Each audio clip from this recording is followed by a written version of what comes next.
Hi, it's Mark Homan from Paul's Photo, the lab at Paul's Photo and the Creative Photo Academy.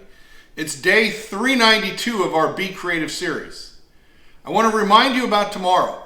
10 o'clock tomorrow morning, day 393. I have a special Facebook Live, 10 o'clock West Coast time. Be sure you're there because it's going to be a lot of fun and you'll see and learn something new. It'll be awesome. I can't wait for it. So what are we doing tonight? So I got home from work and I was working on some stuff in the garage and I found my son's box of marbles from when he was a boy. You can see he wrote his name on the side. And I got a box of marbles.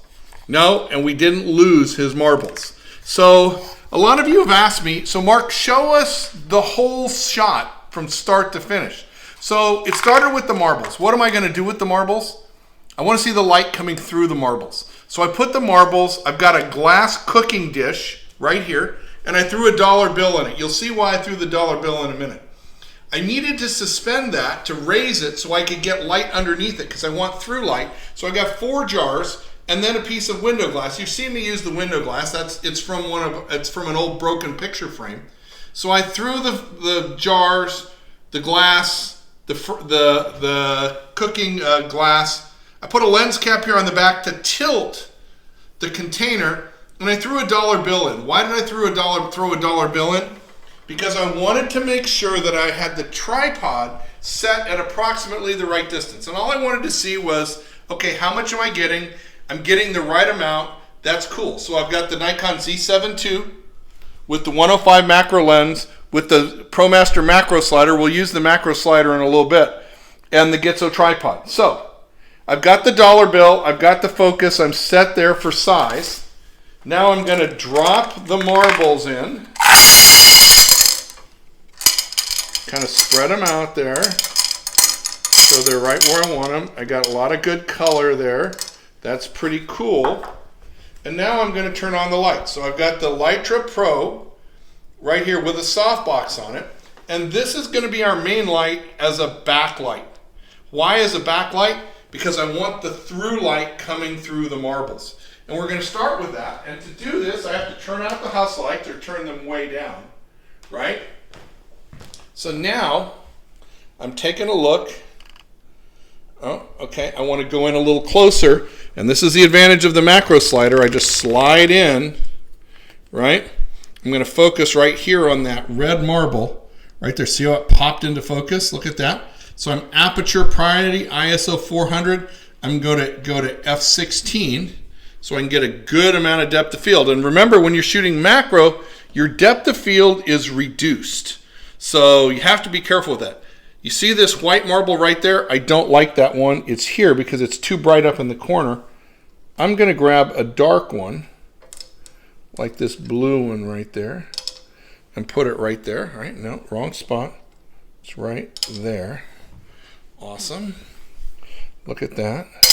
So now you can manipulate around how you want the marbles to be to get the framing and composition just right. Oh, look at that. That's really cool. And now I want another dark one up here in the corner. Look at that. Look at how that filled in just right.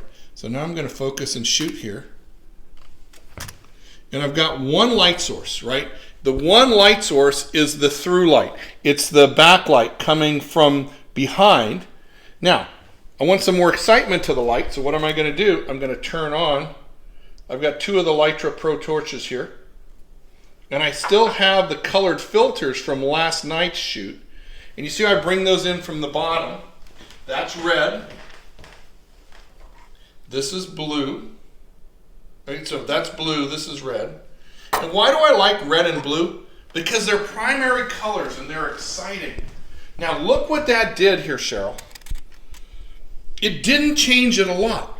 But you can see the dark sides of the marbles now have that little bit of a color sheen to them, and it's really cool. And in fact, I'm just going to rotate this so it's coming from a little bit from the back and a little bit from this way, so it's not just purely left and right. Look at that. Touch focus again. Right there. I'm going to put something darker next to the blue one here. So I don't have so much white there. Yeah, look at that. Isn't that awesome? So you guys want to see how long this really takes. It doesn't take me that long. It's 5 to 7 minutes to set up a shot like this, and then 10 or 15 minutes to photograph it.